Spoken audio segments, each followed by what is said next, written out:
The sole purpose of this video is to provide a basic overview and orientation of your new apparatus. This video is not intended to act as or replace individualized driver-operator training. Individual fire departments may base guidelines, policies, and procedures tailored for best practices. Pierce Manufacturing and Hughes Fire Equipment representatives are not liable for injuries caused from acts resulting from actions inconsistent with the information provided within this video and/or accompanying manuals. Refer to the Operation and Maintenance Manual for complete details relating to the components and features of this apparatus. Only trained personnel should operate this vehicle or perform maintenance.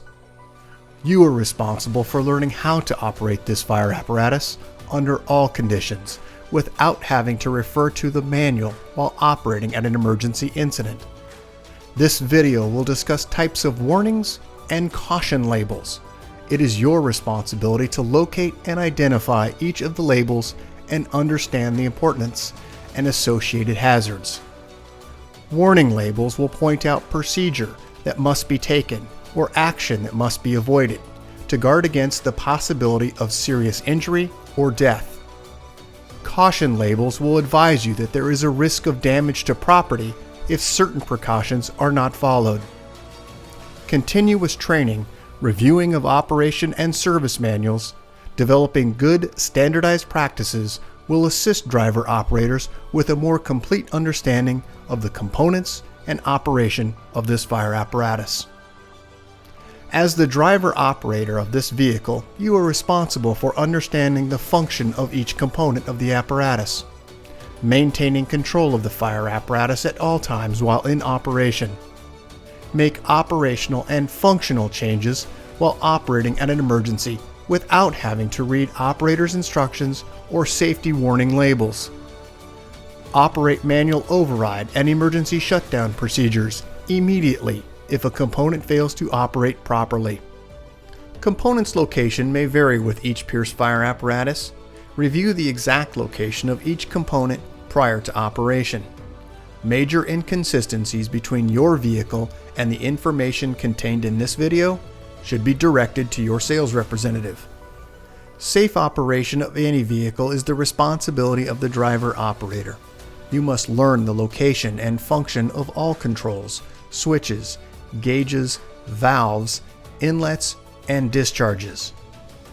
Due to a higher center of gravity, heavy trucks have a significantly higher rollover tendency than other types of vehicles. To reduce the risk of rollover, avoid making sharp turns, excessive speed, and avoid abrupt maneuvers. In the event of a rollover crash, an unbelted person is significantly more likely to become injured or die than a person wearing a seatbelt. In the event of a crash, unbuckled occupants can also become a hazard to other occupants, as they may be thrown around inside the cab. Seatbelts are required while in operation. Please refer to your warranty certificates for details and information enclosed in your manuals. Customer-installed equipment must be mounted to withstand road travel and comply with NFPA 1901. Modifications such as drilling holes or welding to structural frame components of the chassis are not permitted. Contact Pierce for instruction and review of non-structural sheet metal or other dissimilar metals for modification. Follow the radio installation guide for further assistance on installing or mounting electronics. Before placing your new apparatus into service, perform a primary inspection of key components of the apparatus, including all fluid levels, anti-lock braking systems, electronic stability control, and automatic traction control. Weigh your apparatus to ensure that it conforms to axle and brake ratings. Never exceed the gross axle rating printed on the label inside the cab.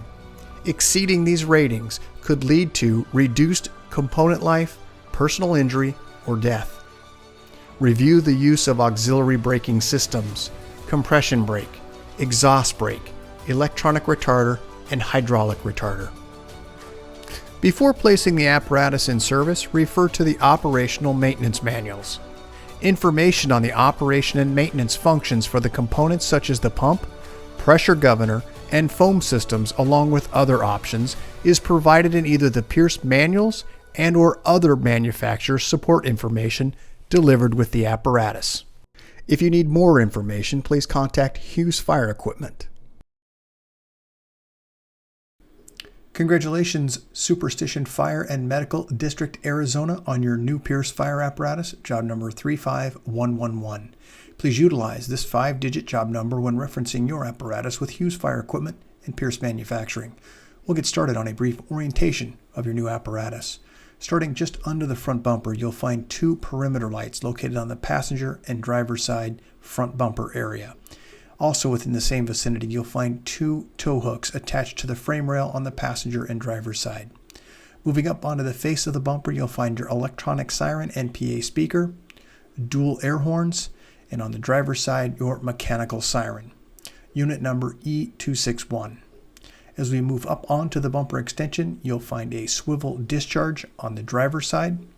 Located directly in the center, you'll find a tubbed storage location for your front hose load.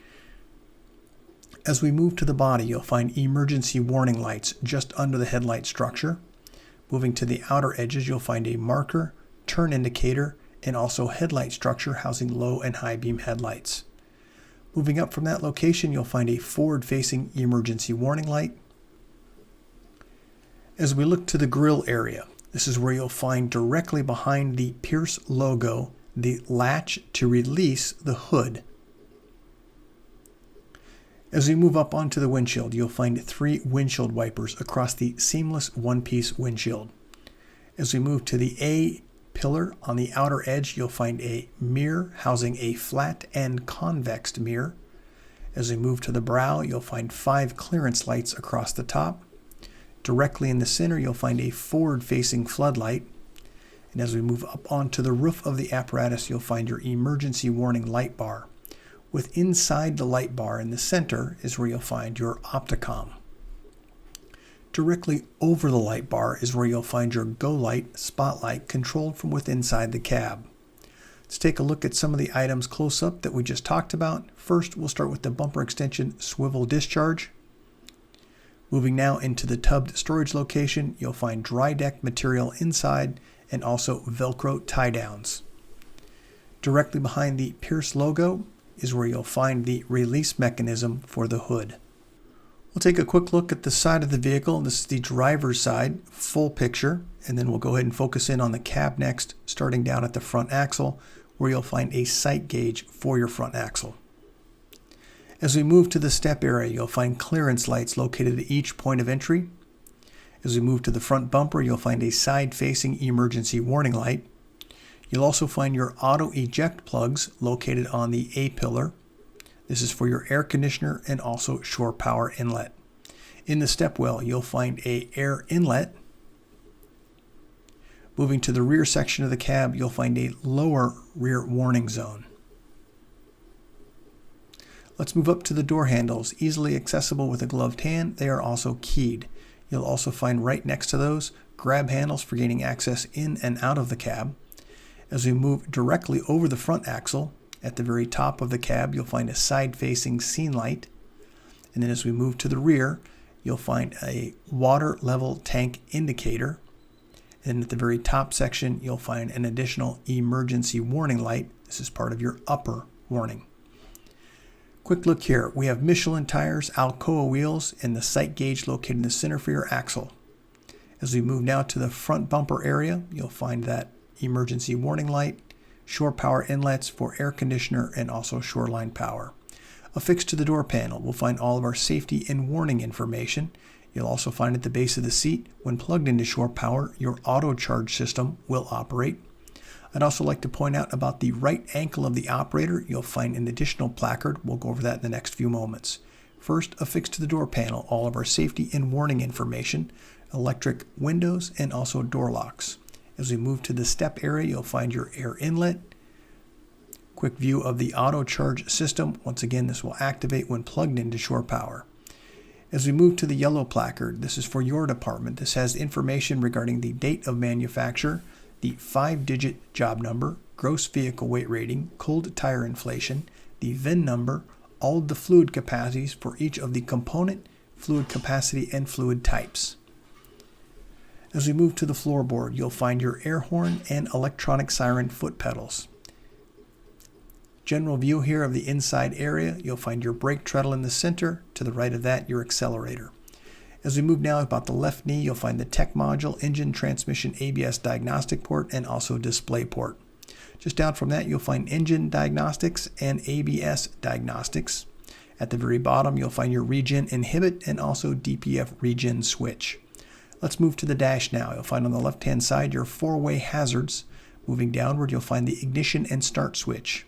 As we move just inside of that location, you'll find a switch labeled EM, which stands for Emergency Master. Engage and disengages all emergency lights. Headlight switch. Just to the right, a panel switch, allow you to brighten or dim lights within preview of the operator. As we move to the opposite side of the column, OK to engage your high idle indicator and switch. As we move to the left on the gauges, you'll find your transmission, oil, DEF level, and water temp.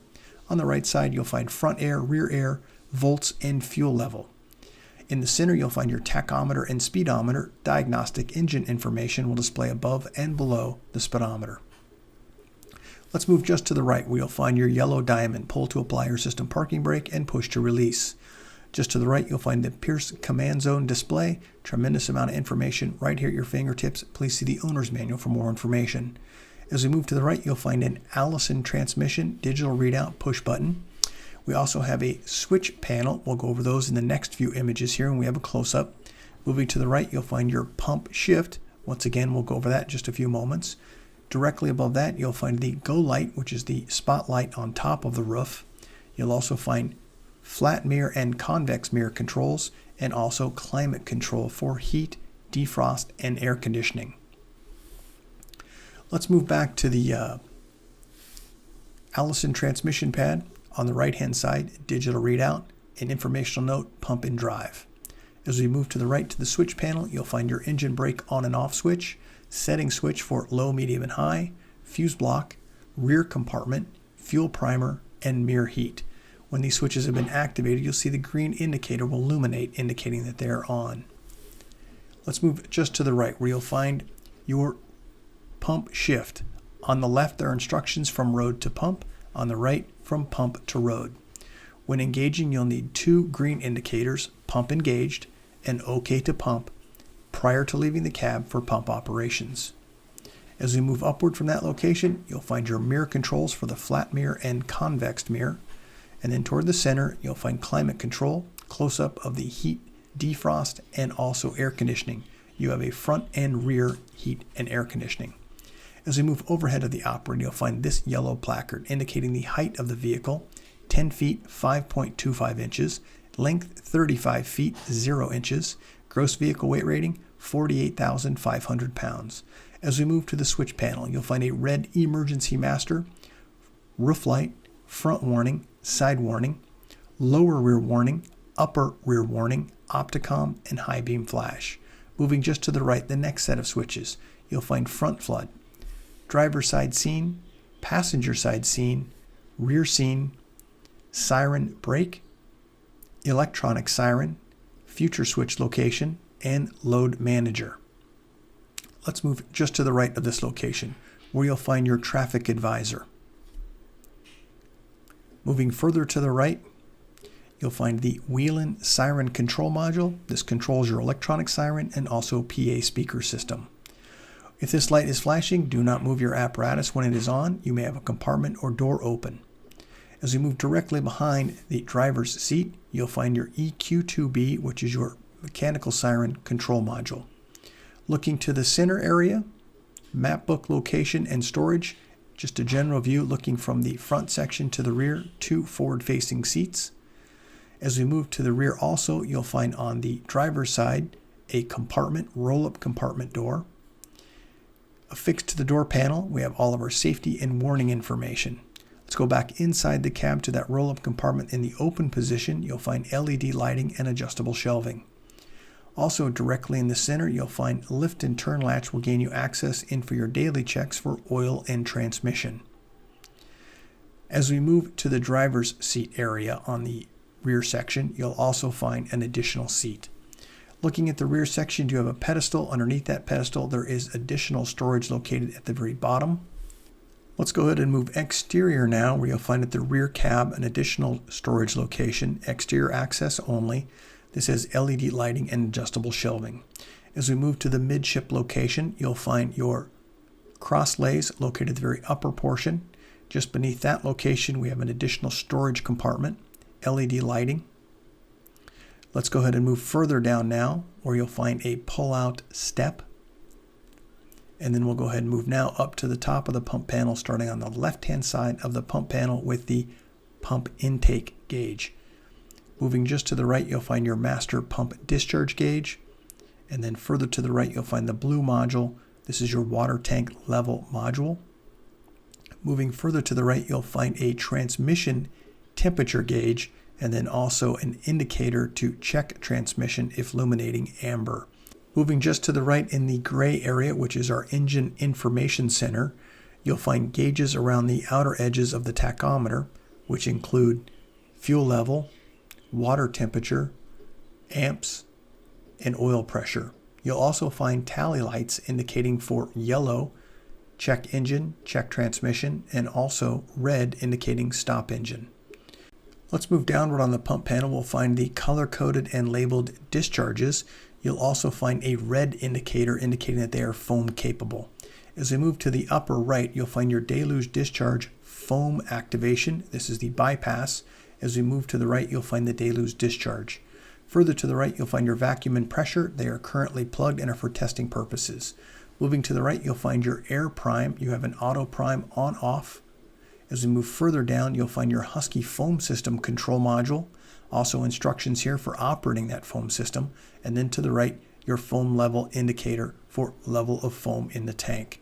You'll also find all of our switchings located in the center area and also an OK to pump indicator. Moving further to the right, you'll find the number 1 discharge. Further to the right, you'll find an electronic transfer valve. Then as we move down, you'll find just beneath the Husky foam system, this is your specification for the system, and then also an indicator here for the placard regarding only trained personnel should operate this piece of equipment and only after they've received proper training. As we move toward the center, you'll find two 2.5-inch discharges stacked upon each other, and then to the right, you'll find your minimum operation maintenance schedule. We'll go over that in just a few moments. As we move further to the right, couple of warning information placards here. 1, fall. Always face the vehicle while climbing it. And just beneath that, you'll find an audible speaker. The outer edge of that bezel does allow you to dampen or brighten the sound. Moving further down, you'll find a pull for the tank fill. And then further down, you'll find your tank to pump. Let's move back up to the upper right-hand corner of the pump panel, where you'll find your throttle pressure governor. And then just beneath that, you'll find a warning and also a green indicator, OK to engage throttle. As we move further to the right, you'll find the engine cooler. That is a twist, not a pull. And then also your recirculating line, same thing, twist, not pull. As we move down, we do find the minimum operation maintenance schedule, which we'll go over that again in just a few moments. And then further to the right, you'll find your main fire pump drain. Let's move down and to the left on the pump panel area. First, starting with your front discharge and also right side discharge. Moving further down, we've got your large diameter passenger side discharge. Then again, the two 2.5-inch discharges to the right. You will find this pressure warning hazard label. Caps may be under pressure. Be cautious when opening them. The American flag Eagle Pierce logo. This is your large diameter pump intake. Moving further down, the electronic transfer valve override. And then let's move back over to the right-hand side. We have 2 pan doors here located for gaining access behind the pump panel. We'll talk about the contents behind those. The upper portion here has your foam drain. We'll talk about the lower portion in the next set of images. As we move down to the left, you'll find all of our color-coded and labeled discharge drains and also the 2.5-inch auxiliary inlet. This is a female coupling ball valve. Moving to the right, once again, electric transfer valve override. Because that valve is electronic, this is the override for it. You'll also find the Wattress Placard, which we'll go over that in just a few moments. And then also some information regarding foam. Do not mix different brands or consistencies of foam for the possibility of foam failure. Just down from that, you'll find the draft foam tank fill area. And then further to the right, this is the lower pan door. The lift and turn latch gains access to this door. Inside the compartment, you'll find the yellow handle. The yellow handle is referenced with instructions on the side of the door panel. For horizontal foam operations or to fill, move to the upright position. As we move underneath, you'll find the foam pump discharge drain and also the foam pump intake drain. Let's take a look back at the placards that we previously mentioned. First, the Wattress Placard indicating the capacity 1,500 GPM. As we move to the minimum operation maintenance schedule for 150, 200, and 250 test pressures, on the left-hand side of the placard, you'll find the associated GPM at test pressure. On the right-hand side, you'll find the associated RPM at test pressure. We do have the job number 35111 in the upper left-hand corner.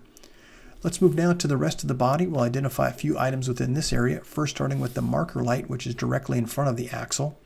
As we move upward, you'll find an SCBA bottle storage location. Lift and turn latch will gain you access into this compartment. Directly over the axle, you'll find a lower emergency warning light. And then as we move further to the rear axle area, you'll find an additional lift and turn latch will gain you access into an additional SCBA single bottle. Moving to the rear, you'll find a combination door for your DEF and also ultra low sulfur diesel. At the very bottom, you'll find folding wheel chocks. There are two on this side. As we move up toward the top, you'll find a side-facing scene light.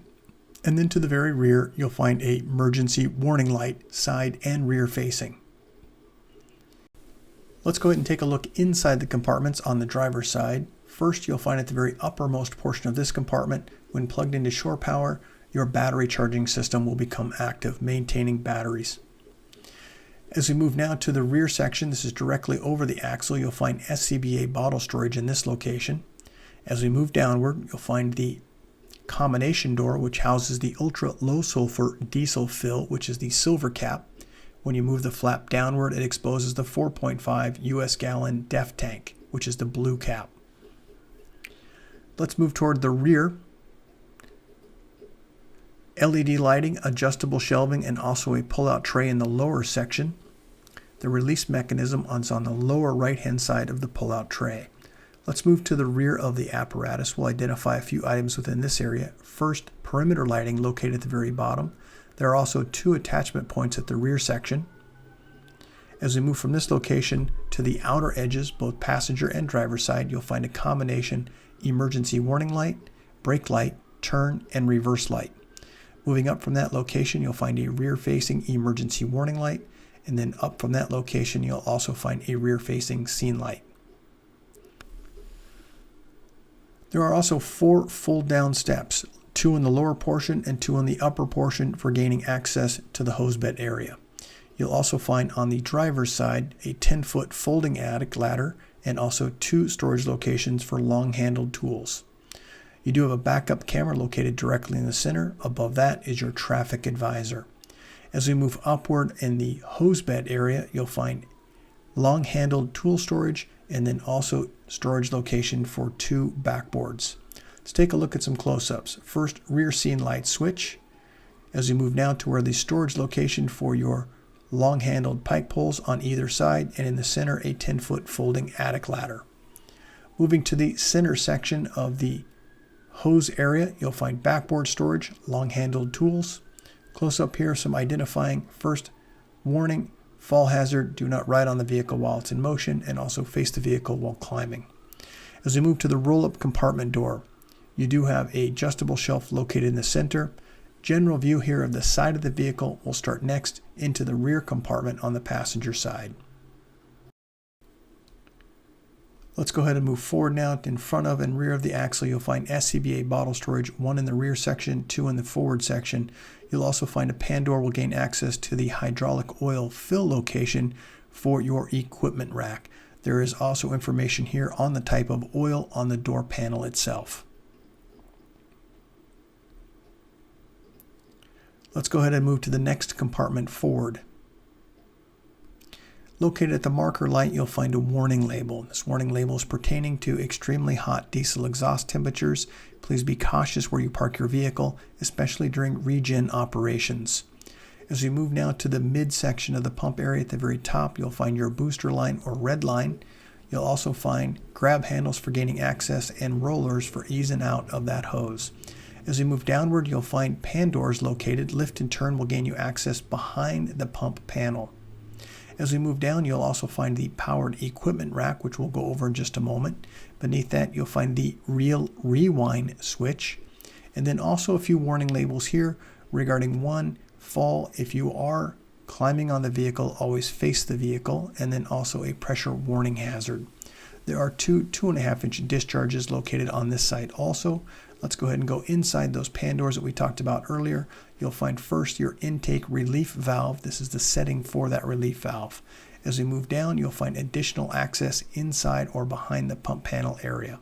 As we move downward onto the pump panel, you'll find the two 2.5-inch discharges. You'll also find that pressure hazard warning regarding caps may be under pressure. Be cautious when opening those caps. As we move down, the Pierce logo American flag eagle. This is your large diameter pump intake. As we move to the right, the green, this is your large diameter pump discharge. Let's move further down on the pump panel on the passenger side, where you'll find color-coded and labeled discharge drains. Moving forward to the section, you'll find the passenger side auxiliary inlet, ball valve female, and also additional drains. As we move now to the powered equipment rack, you'll find instructions here to raise and then also instructions to lower that equipment rack. There is a master switch on and off, and also an up or down on the lift. There is also a danger placard here because of that equipment moving. As we move now to the midsection, you'll also find same configuration. This is your cross lays. As we move downward from this location, additional compartment D handle gains access into this area in the body. As we move toward the bottom section, you'll find a pull-out tray. And let's go ahead and move now to the cab area. You'll find at the rear section of the cab, LED lighting, adjustable shelving in this compartment. Let's move now inside, where you'll find affixed to the door panel all of our safety and warning information. You'll also find a red grab handle for gaining access in and out, electric windows, and door locks. Let's move overhead, where you'll find the white air conditioner, which is going to be your 110 power, and then also push on and off red or white lenses. As we move to the rear, you'll find the two forward-facing seats. And now we're to the officer space. We'll identify a few items within this area. First, starting with the door panel, all of our safety and warning information. Once again, electric windows and door locks are located down in the lower section. This vehicle is equipped with a supplemental restraint system, an airbag. Please do not mount anything within this area. You'll also find just to the left of the officer seat air horn, 12 volt via USB and also barrel style access. And also these warning information placards. There are loose wires behind this identifying which wires are there, and that's the purpose of those candy cane style placards. As we move to the right, you'll find your vehicle data recorder. General view here, overhead of the officer position. Let's first start toward the center and work outward. This is going to be our AM/FM weather band, CD player, Bluetooth radio. As we move to the right, you'll find the Go Light control module. Moving further to the right, you'll find your EQ2B. This is the Siren for the mechanical siren control. Moving to the right, a switch panel housing emergency master, front flood, driver side scene, passenger side scene, and rear scene. As we move directly behind the officer seat, you'll find the control module here for your radio. This is the unit radio storage location. Couple images here with the ladder rack in the down position. There is a 24-foot extension and a 14-foot roof. Couple of views here. Let's go ahead and move now to the top section of the apparatus with the hose bed. You do have a rigid hose bed cover, also access in the center area. As we move more toward the center, you'll find first this green tank, which is your A foam tank. There is a warning label here, do not mix different brands or consistencies. The blue is going to be your water fill location for topside. General view here, looking from the rear forward, two hose bed dividers on the right hand side. You also have a 2.5-inch discharge in the upper portion. Let's move now to the hose bed in the closed position. You'll find these yellow indicators that this is the edge of the walking surface for firefighter safety. Let's go ahead and move now to the dunnage area. You'll find your master stream device, which does have an extend-a-gun capable of lifting that monitor above the level of the cab. To the right, you'll find your red line or booster line. You'll also find the Husky foam system reservoir. As we look now to the reservoir itself, you'll find the fill location. Moving back to the booster line, we'll start in the uppermost portion. There is a manual rewind location and also free spool. Located in the dunnage area, you'll also find the manual rewind. Let's move to the cab now, where you'll find these two warning placards on each side. This is a non-walking surface. The white is your 110 air conditioner. You'll also find that these are the warning labels regarding slip hazard, because this is a non-walking surface. General view here of the full side of the vehicle: body, front cab area, same configuration as the driver's side. Congratulations, Superstition Fire and Medical District, Arizona, on your new Pierce fire apparatus, job number 35111. If you have any questions regarding your vehicle, please contact your Hughes Fire sales representative. Thank you and congratulations.